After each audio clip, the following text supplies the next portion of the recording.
I'm Lesley-Anne, Scorgie, personal finance expert. We are talking about gender diversity and how you can put your money towards investments that are representative of your belief in gender diversity.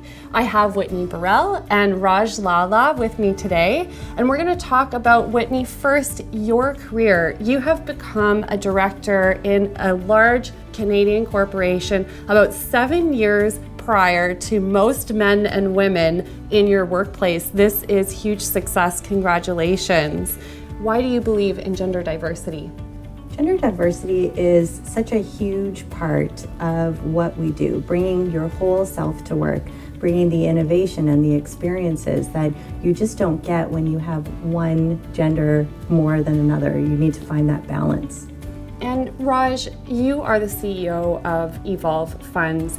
You recently launched HERS, which is an exchange-traded fund that invests exclusively in companies that also believe in gender diversity. Why would you do something like this? I think from a personal perspective, I have 2 young daughters, and I would like to support the types of organizations that are going to create more of a level playing field, so that when my daughters eventually enter the workforce, they'll be treated at the same level that any male would be in terms of their ability to get equal pay and their ability to get promotions. That's fantastic, and I'm sure you're putting your money through HERS into their RESPs to top them up. Absolutely. So I'm curious, do funds like HERS actually make money?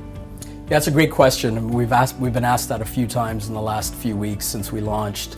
There's a ton of evidence that shows that organizations that are the most proactive with gender diversity tend to actually outperform others. I think this has a lot to do with their ability to make stronger decisions, their ability to have a happier workforce, but at the lowest common denominator, usually organizations that have greater gender diversity tend to be more forward-thinking.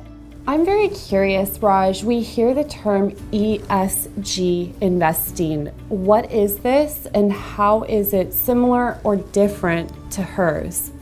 Yeah, ESG is a way of investing. It stands for environmental, social, and governance. And you have organizations that are proactive with the environment, and they would fulfill the E in the ESG.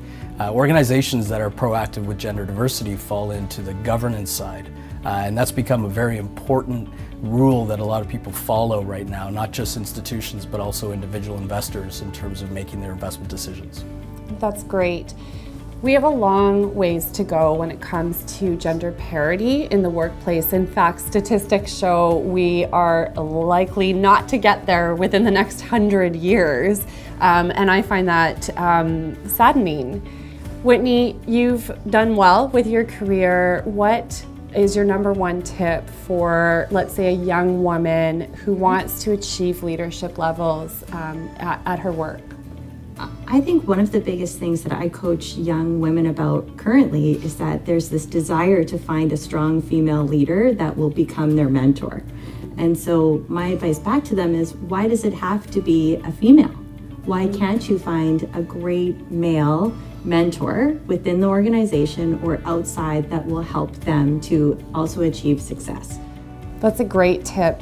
And Raj, you probably have some tips on how we can advance the gender diversity agenda. What would be your number one?